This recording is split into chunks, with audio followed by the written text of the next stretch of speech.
Ketua DPP Partai Solidaritas Indonesia (PSI) Bestari Barus mengatakan Presiden ke-7 RI Joko Widodo meminta partainya hingga simpatisan untuk mengawal pemerintahan Presiden Prabowo Subianto dan Wakil Presiden Gibran Raka Buming Raka. Apakah benar hal itu merupakan bagian dari manuver politik?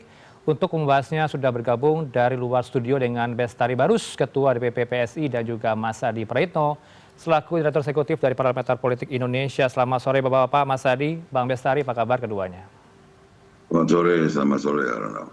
Baik, terima kasih sudah meluangkan waktu jauh-jauh juga dari Kalimantan begitu, Bang Bestari, Zoom-nya. Bang Bestari, saya ke Anda dulu. Ini Pak Jokowi Anda sebut meminta untuk PSI mengawal pemerintahan Prabowo Gibran. Ini kapasitasnya sebagai apa titah Pak Jokowi ini? Sebagai Ketua Dewan Pembina atau sebagai motivator PSI? Ya, dari jauh hari mungkin ada jejak digital yang boleh dibuka, Herano, bahwa kita bersepakat meletakkan Pak Jokowi menjadi panutan dalam kita bergerak dan menggerakkan mesin partai ini dari mulai tingkat paling atas sampai bawah, gitu ya. Jadi itu dulu. Nah, pada beberapa kesempatan memang disampaikan pada kita bahwa kita diharapkan menjadi partai politik yang konsisten mengawal pasangan Pak Prabowo dan Mas Gibran ini bahkan sampai 2 periode. Saya kira itu sebagai pembuka. Baik. Jadi seremonialnya tidak ada begitu ya Bang ya? Pengesahan secara de facto Pak Jokowi sebagai Ketua Dewan Pembina PSI? Oh ya, itu tentu. Tapi ya tentu dalam operasional ataupun administrasi sebuah partai politik atau organisasi apapun ada mekanisme. Dan kita sudah berkali-kali sampaikan bahwa nanti ada saatnya Pak Jokowi itu akan diumumkan keberadaannya pada posisi apa oleh Ketua Umum. Kita harus beri ruang kepada Ketua Umum kami Mas Kaisang. Ya, jangan semua ruang kita ambil, nanti Ketua Umum nggak punya ruang. Jadi kita sisakan ruang buat beliau. Ya, itu privilege beliau untuk mengumumkan nantinya setelah kita putuskan kapan yang paling tepat waktunya. Penegasan berarti Pak Jokowi tidak jadi Ketua Umum menggantikan anaknya. Gimana? Artinya Pak Jokowi tidak akan jadi Ketua Umum begitu ya, tidak akan menggantikan anaknya. Hari ini Ketua Umum PSI adalah Mas Kaisang Pangarep. Ada potensi Pak Jokowi akan menggantikan atau bagaimana? Mekanisme yang dipakai pada hari ini menetapkan bahwa setelah Kongres itu Mas Kaisang sebagai Ketua Umum. Baik. Ya tentu kalau siapa nanti menjadi Ketua Umum lagi, mekanisme partai yang akan berjalan. Saya kira itu. Tapi arah ke sana ada ya Bang? Ini pancing-pancing aja. Mas Kaisang itu cukup pantas dan cukup mewakili untuk menjadi Ketua Umum kami dan terpilih ya, dengan suara terbanyak. Baik, saya lempar ke Mas Adi, seberapa besar peluang Pak Jokowi menggantikan anaknya sebagai Ketua Umum, Mas Adi? Kalau saya sih melihat dari jauh, rasanya tidak mungkin bagi Pak Jokowi menjadi Ketua Umum PSI. Tapi paling mungkin soal Pak Jokowi di PSI itu mungkin sebagai Ketua Dewan Pembina atau apalah judulnya yang memiliki keistimewaan yang cukup luar biasa, mengingat Pak Jokowi itu sudah dianggap sebagai imam besar sebenarnya oleh kawan-kawan PSI. Karena kita juga tahu bahwa segala nafas dan perjuangan yang dilakukan oleh PSI mulai saat ini dan di masa-masa yang akan datang kan tentu kiblat politiknya adalah kepada Pak Jokowi. Dan saya kira Pak Jokowi apakah secara formal ataupun tidak formal, saya kira itu persoalan teknis.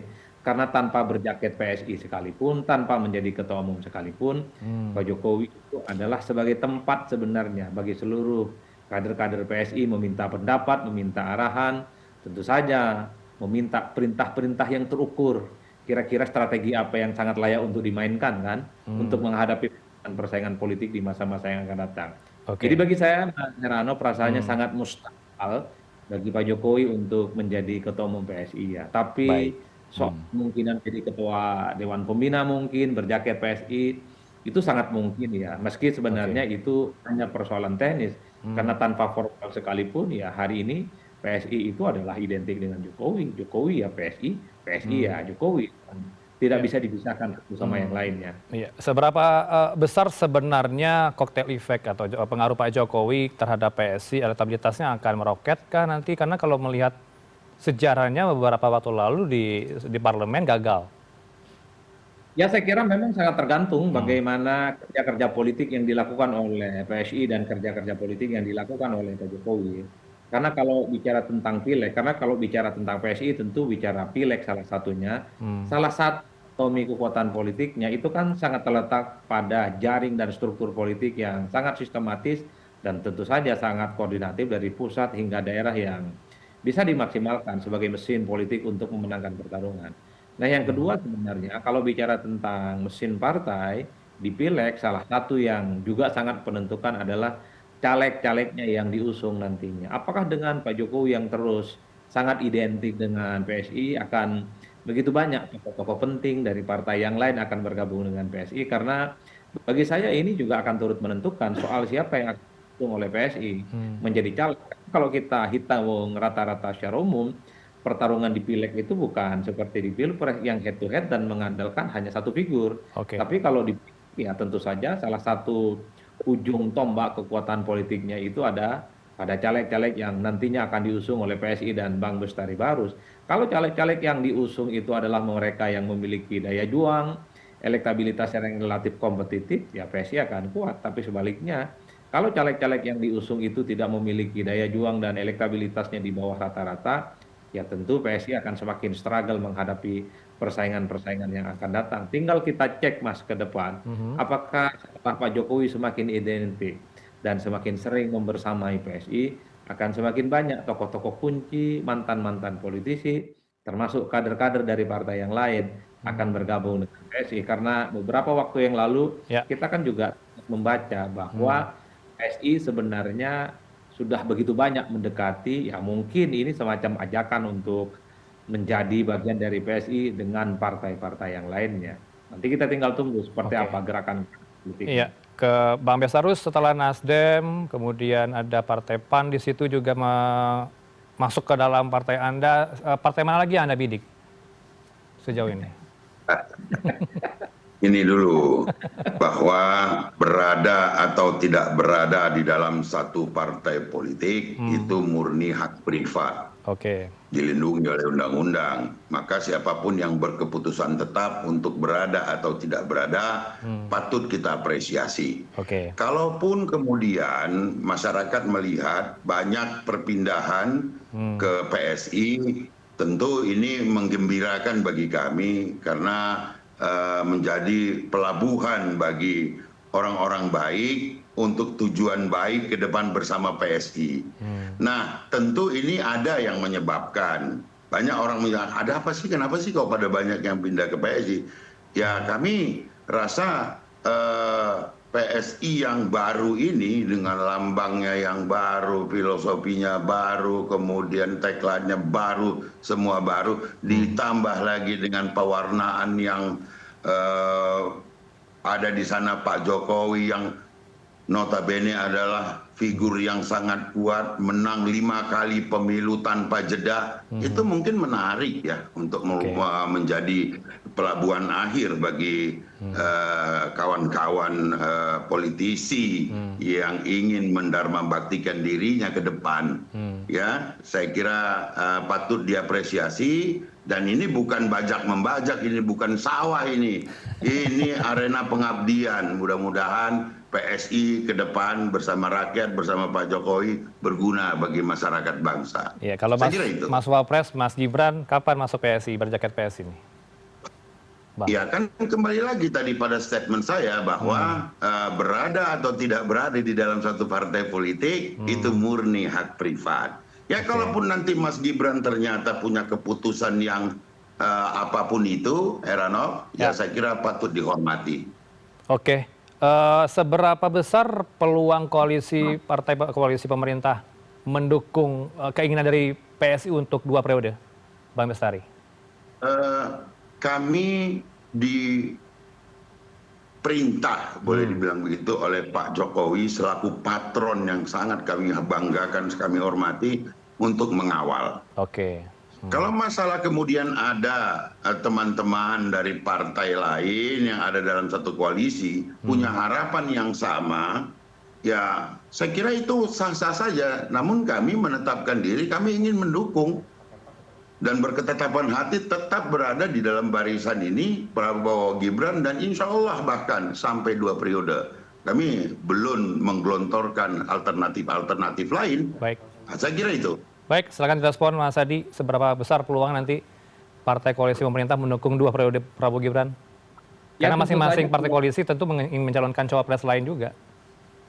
Ya, kalau kita mau bicara hari ini tentu sifatnya spekulatif. Saya menyebutnya 50-50. Bagi orang Madura 50-50 itu ya 60-40, bukan 50-40 ya. Oke. Apa yang bisa disampaikan per hari ini ya tentu hanya PSI yang baru menyodorkan proposal politik Prabowo Gibran 2 periode. Sementara partai-partai politik yang lain kan terkesan sangat normatif statement politiknya. Mereka bilang Belanda masih jauh, tidak berpikir pilpres 2029, fokus bekerja dengan rakyat, membersamai orang-orang yang sedang berjuang, dan semacamnya. Itu adalah statement yang sebenarnya sifatnya normatif, meski kita pun juga tahu bahwa hampir semua partai politik, menteri-menteri, dan pejabat publik yang ada di sekitaran istana hari ini, dari lubuk hati saya yang paling dalam, hakul yakin mereka juga ingin menjadi calon wakil presidennya Pak Prabowo Subianto. Cuman Bang Bestari Barus ini ingin mengunci di awal, rasa-rasanya ini proposal yang disodorkan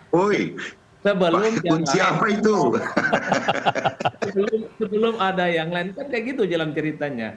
Kalau ini sudah didahului, masa iya tidak dipertimbangkan? Jangan dulu yang lain.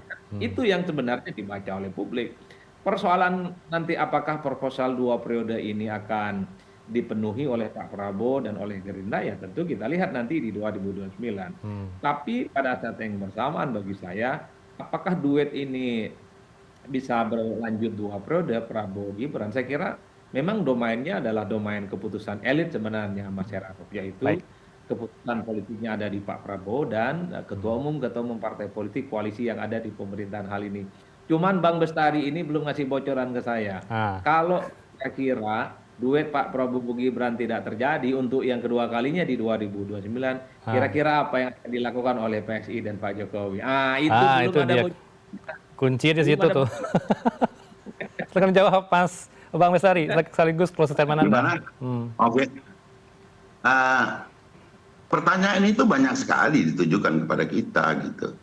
Namun entah kenapa kami kok berketetapan hati mengikuti dulu apa yang disarankan, diperintahkan oleh Pak Jokowi untuk mengawal bahkan 2 periode. Jadi belum punya plan B.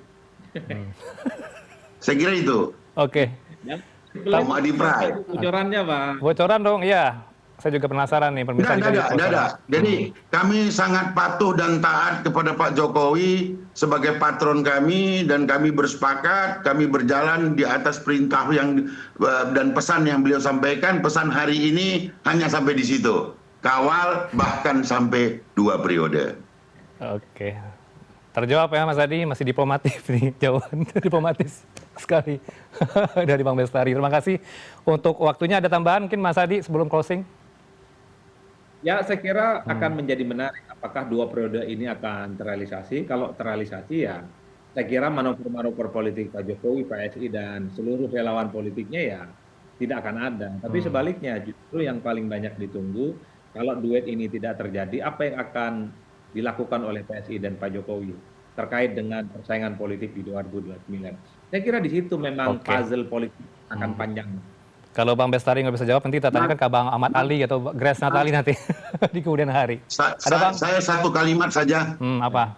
Sebagai penutup, ya saya berkesempatan ini mengucapkan selamat ulang tahun kepada patron kami, Bapak Insinyur Joko Widodo terbaik. Semoga sehat terus dan membawa kami untuk menjadi panutan bagi anak negeri. Ya, membawa 2009 juga di parlemen, amin gitu ya, di DPR RI. Amin. Doa baik loh ini Bang. Baik, terima kasih untuk waktunya Bestari Barus, Ketua DPP PSI, dan juga Mas Adi Praitno, selaku Direktur Eksekutif Parameter Politik Indonesia. Selamat sore Bapak-Bapak, Assalamualaikum. Waalaikumsalam warahmatullahi wabarakatuh. Bang Bestari pelit amat bocorannya.